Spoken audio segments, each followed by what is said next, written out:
오늘은 이런 주제에 대해서 한번 서로 나눠보기로 하네요. 두려움에 대해서. 여러분, 두려움에 대해서 어떻게 생각하십니까?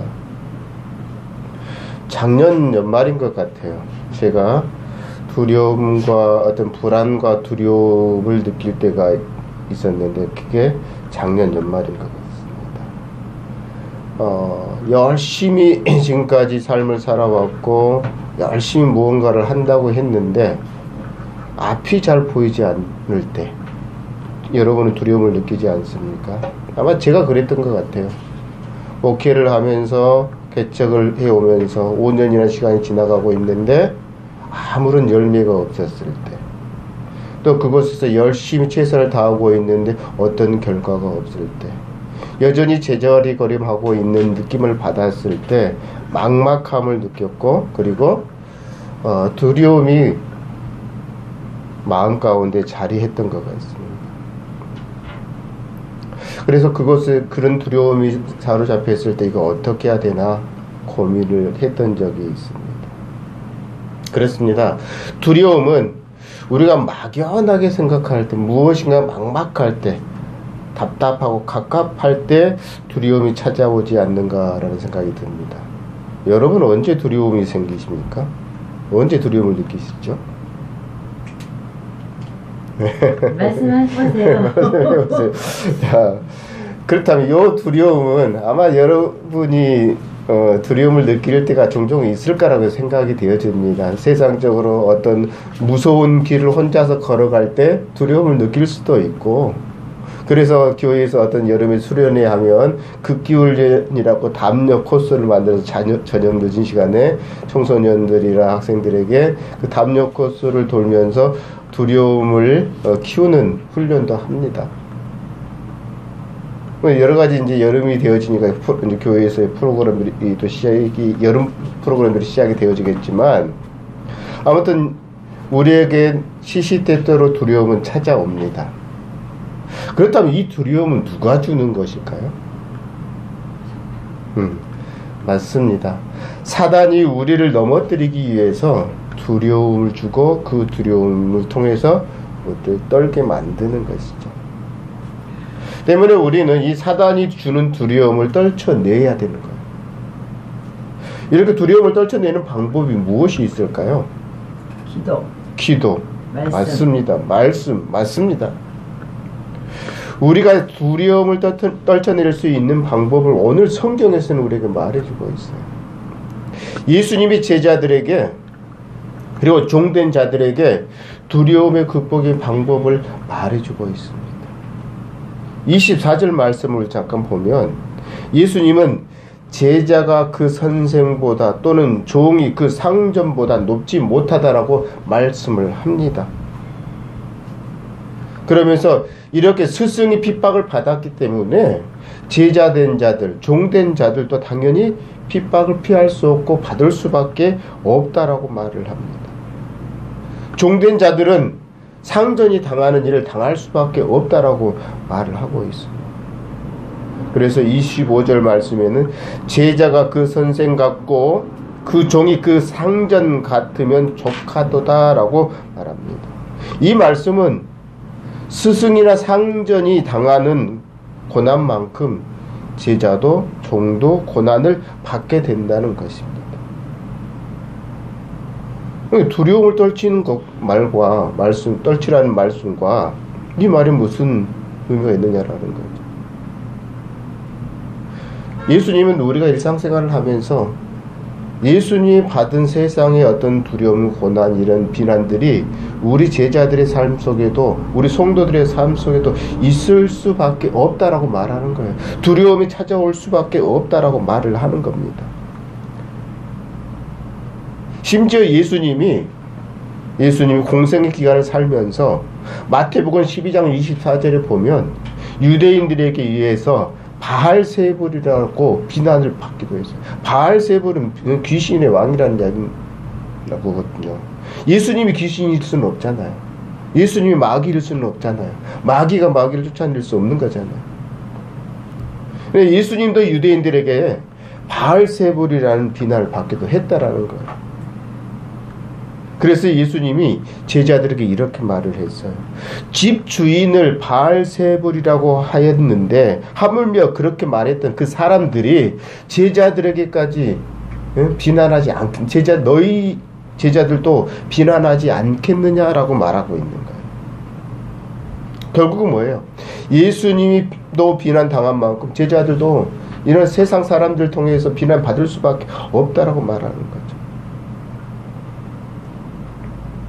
그런데 예수님은 이렇게 비난받을 때 세상 사람들이 우리에게 어떤 공포를 심을 유발하고 두려움을 주려고 할 때 두려워하지 말라라고 이야기를 해요. 왜냐하면 왜 두려워하지 말라라고 이야기를 하냐면 복음은 감추인 것을 드러낸다라고 말을 합니다. 또 숨겨져 있던 것을 알려지게 만든다라고 이야기를 하는 거죠. 복음에는 어떤 능력이 있습니까? 복음에는 하나님의 능력이 있습니다. 그래서 복음 전하는 자들의 세상에 나가서 담대하게 복음을 전할 때 실패하거나 부끄러움을 당하지 않도록 지켜주시는 능력이 있다는 사실이에요. 세상의 사람들은 은밀하게 어떤 일들을 계획을 합니다. 그리고 누군가를 넘어뜨리려고 합니다. 음모를 꾸며서 자기네들이 원하는 것들을 성취하려고 한다는 거죠. 이러한 세상 사람들이 그들의 계획만을 가지고 세상에서 계획이 이루어져 나갈 때 선한 하나님의 일꾼들은 두려움을 가질 수밖에 없게 되는 거죠. 그러나 복음은 이렇게 세상이 감추어서 시시거리고 은밀하게 하는 것들을 드러나게 만들고 온 세상에 알려지게 한다라고 말하고 있어요. 그렇기 때문에 예수님은 제자들에게 복음을 전하면서 두려워할 필요가 없다라고 이야기를 하는 거예요. 그래서 26절 말씀을 그렇게 말하고 있는 거예요. 그런즉 그들을 두려워하지 말라. 감추인 것이 드러나지 않을 것이 없고 숨은 것이 알려지지 않을 것이 없느니라. 복음에는 하나님의 능력이 있어서 아무리 세상 사람들이 감춘 것, 아무리 시시거리고 은밀하게 계획한다 할지라도 그게 다 만천하에 드러나게 하신다라는 사실이에요. 그러면서 예수님은 제자들에게 이렇게 말합니다. 진정 너희들이 두려워해야 될 것은 무엇이냐라는 거죠. 예수님은 제자들에게 복음을 담대하게 전하면서 복음이 온 세상에 전해지지 못할까, 또 그 길이 막힐까, 그걸 염려하고 두려워하라고 하는 거예요. 그러면서 27절에 이렇게 말을 합니다. 내가 너희에게 어두운 데서 이르는 것, 광명한 데서 말하며 너희가 귓속말로 듣는 것을 집 위에서 전파하라. 지금까지 예수님은 비밀스럽게 하나님의 교훈을 제자들에게 비유를 통해서 말을 했습니다. 가르치셨습니다. 그러나 이제는 온 세상 사람들이 다 알도록 전파하라고 하시는 거예요. 집 위에서 전파하라고 하는 것은 과거 이스라엘 백성들의 삶의 터전은 지금 우리로 이야기하자면 자주 모이는 옥상 같은 데, 어떤 종원 같은 곳, 이런 것을 말하는 거예요. 그런데 당시 이스라엘 백성들은 집 위에서 종원 비슷하게 옥상 같은 것을 만들어서 그곳에서 자주 모임을 했다는 이야기인 거예요. 이 말은 모든 사람들이 보는 앞에서 복음을 전해야 된다는 거예요. 세상 사람들이 두려움을 주고 공포심을 유발하는 그것을 두려워할 것이 아니라 이제 예수님 진정 두려워해야 될 것, 복음을 담대하게 전함에 있어서 그걸 두려워하라고 말씀하시는 거예요. 무슨 말일까? 왜 우리가 복음을 전하는 것을 두려워해야 되냐라는 거죠. 그게 이제 28절 말씀에 제시해 주고 있습니다. 우리의 몸과 영혼을 멸하실 수 있는 분이 누구시죠? 하나님. 세상은 우리의 영혼과 몸을 멸할 수 없어요. 우리가 살아가는 육신을 가지고 살아갈 때 우리의 육신을 괴롭게 만들 수는 있어요, 세상은. 그러나 우리가 영원히 살 수 있는, 구원받아 살 수 있는 그 영혼을 세상을 멸할 수 있는 방법이 없다라는 사실이에요. 그런데 우리는 그 세상을 통해서 그 두려움을 갖고 있다라는 거지. 때문에 우리의 몸을 잠시 일시적으로 괴롭히는 그 세상을 향해서 두려워할 필요가 없다라는 거예요. 진정으로 두려워해야 될 것은 바로 뭐냐면 우리의 몸과 영혼을 지옥불에 던지시는 분, 그분을 두려워해야 된다라고 이야기를 하는 거예요. 28점 한번 읽어볼까요? 시작. 몸은 죽어도 영혼은 능히 죽이지 못하는 자들을 두려워하지 말고 오직 몸과 영혼을 능히 지옥에 멸하실 수 있는 일을 두려워하라. 서두에 제가 두려워하는 부분들을 이야기를 했습니다. 왜 두려워했을까요? 세상의 방법으로 여러 가지 생각들을 골똘히 생각이 잠기다 보면 막막해지기 때문인 거예요. 세상의 방법으로 무엇인가 하려고 할 때 그것을 잘 뜻대로 이루어지지 않으니까 불안함이 생기는 거예요. 답답함이 생기는 거예요.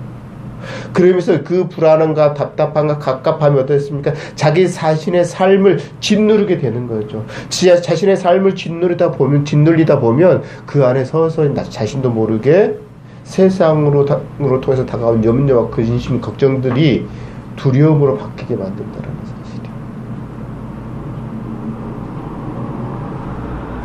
그런데 오늘 본문의 말씀을 통해서 예수님은 제자들에게 진정 너희들이 두려워할 것이 무엇이냐라는 거예요.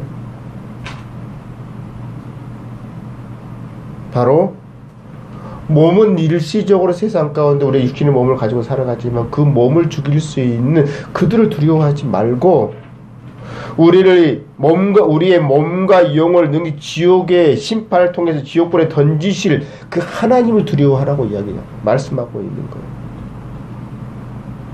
그래서 세상 가운데 나가서 복음을 담대하게 전할 때 그 복음이 제대로 전달이 되어지지 않을까봐 또 그 복음을 통해서 우리가 믿지 못하고 구원받지 못할까봐 이걸 위해서 염려하고 두려워하라고 이야기하고 있는 거예요. 세상을 두려워하지 말라는 거예요. 세상 가운데 복음을 던졌습니다. 믿음을 주었습니다. 구원받을 수 있도록 길을 열어주셨음에도 불구하고 믿지 않는 믿지 않고 구원받지 못하는 그것을 두려워하라는 거예요. 그렇습니다. 세상은 우리에게 삶을 살아가면서 많은 고통과 염려, 근심을 갖다 주지만 두려워해야 될 대상은 아닙니다. 우리가 진정 두려워해야 될 대상은 구원받지 못하여서 심판받아 지옥에 갈까봐 영혼의 삶을 누리지 못할 그걸 두려워해야 된다는 사실이에요. 때문에 하나님을 두려워하지 않는 자들은요, 세상을 살아가면서 모든 것들에서 두려움을 느끼게 됩니다. 반대로 하나님을 두려워하는 자들은요, 하나님 외에는 아무것도 두려워하지 않게 된다는 사실이에요. 왜? 하나님이 나를 구원하셨으니까. 그걸 확신하니까. 그걸 믿으니까 세상에 나가서 두려움을 가질 필요가 없다는 것을 알게 되죠. 그 하나님의 복음의 비밀을 깨달았기 때문에 세상을 향해서 두려움을 갖지 않게 된다는 사실이에요. 하나님을 두려워함으로 세상에서 오는 두려움을 두려워하지 않는 여러분이 되어주시기를 원합니다. 하나님은 또한 우리에게 이렇게 두려워하지 않도록 세심한 배려를 해주고 있어요. 어떤 배려를 해주고 있는지 한번 찾아볼까요?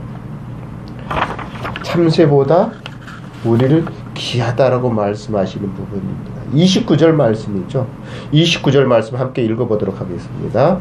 참새 2마리가 한 아사리온에 팔리지 않느냐. 그러나 너희 아버지께서 허락하지 아니하시면 그 하나도 땅에 떨어지지 아니하리라. 참새 2마리는 어떻습니까? 지금 우리가 참새 잡아먹습니까? 안 잡아먹어요. 제가 어렸을 때는 공기총을 사람들이 사서 전선줄에 앉아있는 또 나무 위에 앉아있는 참새들을 잡아서 참새 고기를 구워 먹었던 그런 기억들이 있습니다. 그런데 지금 공기총을 사냥해서 참새를 굳이 잡아서 구워 먹는 그런 모습들은 발견하기 어렵습니다. 당시 이스라엘 백성들의 삶은 참새를 잡아서 한 아사리온에 팔릴 만큼, 즉 최저 임금의 가격을 가지고 그들에게 지불을 했다라는 거예요. 무슨 말입니까? 참새 2마리가 한 아사리온에 팔릴 만큼 가치 없는 생명이었음을 말해주고 있는 거예요. 우리가 이처럼 가치 없는 참새도 하나님께서 보호해 주시는데, 우리를 참새보다 더 귀하게 여기시는 하나님이 우리를 그냥 내버려 두시겠느냐라는 거예요.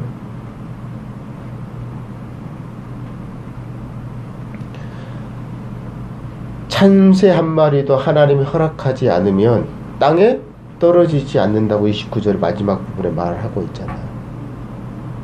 이처럼 하나님은 우리를 보살피시고 우리에게 자비의 손길을 통해서 늘 지켜주신다는 사실을 알 수 있는 것. 이게 바로 하나님의 배려라는 사실이에요. 하나님이 얼마만큼 우리를 향해서 세심하게 배려를 하고 있느냐면요, 30절 말씀에 보면은 기가 막힌 말씀이 나옵니다. 어떤 말씀이죠?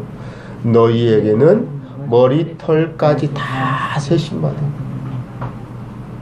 우리는 우리의 머리카락이 몇 개인지 모릅니다. 또 그 머리카락을 세고 있을 그런 관심도 없습니다. 그렇죠? 그런데 하나님은 우리의 머리카락이 몇 개인지도 압니다. 오늘 우리의 머리카락이 샤워하면서 몇 개가 빠졌는지까지도 다 아시는 분이라는 사실이에요. 그만큼 하나님은 우리에게 관심이 많고 세심한 배려를 해주고 있다는 것을 말해주고 있는 거죠. 심지어 하나님은 어떤 것까지 사랑해 주십니까? 들에 피었다가 지는 들꽃, 공중에 나는 보잘것없는 새뿐만 아니라 우리의 주변에 일어나는 모든 일들까지도 다 간섭하신 거라는 거예요. 하나님이 우리의 머리카락까지 다 세실 만큼 세심한 분이기 때문에 우리 주변에 일어나는 모든 일들까지 세심하게 관심 가지고 계신다는 사실을 말해주고 있는 거예요. 그렇기 때문에 우리가 두려워해야 될 이유가 없는 거예요. 왜냐하면 31절 말씀에 두려워 말라, 너희는 많은 참새보다 귀하다라고 말씀하고 있기 때문에, 이런 30절과 31절의 말씀을 통해서 하나님의 이러한 세심한 배려는 우리가 세상을 향해서 두려워해야 될 필요가 없게 만드는 구절이 되는 거예요. 너무나 귀한 말씀인 거죠. 따라서 우리가 세상에 나아가서 복음을 전하기 위해서 두려움을 갖는 것 외에는 다른 두려움을 가질 필요가 없다라는 거예요. 왜냐하면 하나님은 복음을 전하는 자들에게 실패하거나 부끄러움을 당하지 않게 하시고 세상이 주는 두려움도 허락하지 않기 때문이라는 사실이에요. 그러면 우리가 이런 두려움을 극복해 나가기 위해서 해야 될 것이 있다면 무엇을 해야 되냐라는 거예요. 무엇을 해야 됩니까? 사람들 앞에서 그리스도를 주로 시인하면 된다는 사실이에요.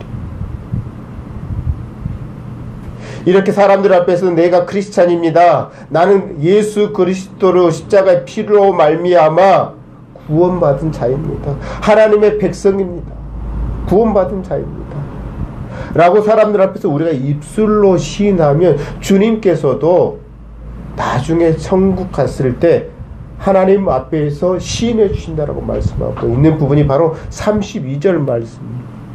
누구든지 사람 앞에서 나를 시인하면 나도 하늘에 계신 내 아버지 앞에서 그를 시인할 것이요 라고 이렇게 말씀하고 있습니다. 예수님께서 하나님 앞에서 우리를 위해서 대신 시인해 준다는 것은 무엇을 말하는 것이냐면, 당신을, 우리가 사람들 앞에서 주님이 나의 주입니다, 그리스도께서 나를 위해서 십자가의 피를 흘리셨습니다, 이걸 시인한 것을, 인정한 것을 하나님께서는 기쁘게 받으신다라는 사실이에요. 오히려 이걸 충성으로 여기신다라는 사실이에요. 그래서 주님께서 하나님 앞에서 우리를 대신해 중보하신 것, 또 여전히 지금도 중보해주고 계신다는 사실을 말해주고자 하는 겁니다. 그런데 우리가 어떻습니까? 사람들 앞에서 주님을 부인하게 된다면 주님도 심판의 날 하나님 앞에서 난 너 모른다 라고 부인할 수밖에 없다라는 거예요. 부인한다라고 말해주는 구절이 바로 33절인 거예요. 누구든지 사람 앞에서 나를 부인하면 나도 하늘에 계신 내 아버지 앞에서 그를 부인하리라. 이 말씀이 결국 무엇입니까? 우리가 복음을 전하는 것에 있어서 두려움을 갖지 그 외의 것들, 세상이 준 두려움을 가질 필요가 없다라는 것을 말해주고 있는 구절이에요. 왜냐하면 우리가 주님을 나의 구주로 사람들 앞에 시인하면 세상이 주는 두려움을 갖지 않게 만들어주시기 때문에.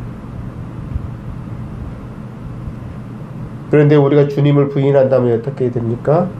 우리가 주를 부인한다라는 것은 내가 주님을 주로 여기지 않겠다라는 말씀이에요. 주님의 가르침에 순종하지 않겠다라는 말이에요. 오히려 주님을 비난하고 유대인들과 같이 배척하겠다는 말인가요? 하나님과의 약속을 지켜야 될 부분을 지키지 않겠다라는 이야기인가요? 이렇게 하나님과의 관계를 단절하는 삶을 살아가겠다고 하는 그를 마지막 심판 때 주님께서 우리를 하나님의 자녀라고 시인해 주겠느냐라는 거예요. 그래서 주를 부인하면 주님 역시 그를 부인한다라고 말하고 있는 거예요. 하늘에 신령한 것보다 세상의 일시적이고 가치 없는 것을 더 중요하게 여기기 때문에 하나님과 영적 관계를 단절하고 교제를 단절하고 세속적인 인간관계를 더 좋아하는 사람들이라고 생각되셨기 때문에 하나님 앞에서 부인하겠다라고 말씀하는 것입니다. 이러한 자들은 어떻습니까? 마지막 심판의 자리에서 심판받아 지옥불에 던져지게 됩니다. 예수님을 부인하는 것은 곧 하나님 나라에서 생명과 사랑을 거부하는 것이 됩니다. 결론적으로 이 말씀을 통해서 우리가 세상에 나가 세상이 주는 두려움을 극복하려면 세상 사람들 앞에서 주님이 나의 구주라는 것을 입술로 시인하면 되는 겁니다. 그러면 세상의 두려움을 극복이 되어질 거고 주님께서는 우리에게 극복할 수 있는 힘을 허락하신다는 사실이에요. 또한 우리의 이러한 입술의 말과 행동이 열매를 맺게 되어진다는 사실이에요. 좋은 열매가 맺혀지기를 원한다면 또 그 좋은 열매를 거두기를 원한다면 우리는 우리의 입술의 말과 행위를 바르게 해야 된다는 사실이에요. 즉 하나님이 나의 아버지시고 예수님을 통해서 십자가에 피 흘리신 그 피로 말미암아 값없이 흘린 그 피로 말미암아 우리가 구원받았음을 시인하는 것이 바로 좋은 열매를 맺게 되는 것이고 세상에 주는 두려움을 극복하게 된다는 사실을 말해주는 것입니다. 우리가 예수님을 입술의 고백으로 시인하지 않고 세상을 따르면 세상은 모든 것에서 우리에게 두려움을 느끼게 할 것입니다. 그러나 우리의 입술의 고백을 통해서 주를 시인한다면 세상은 더 이상 우리에게 두려움을 주지 못한다는 것 때문에 우리는 그리스도를 주로 시인하는 입술의 고백을 하는 여러분이 되어주시기를 축원합니다.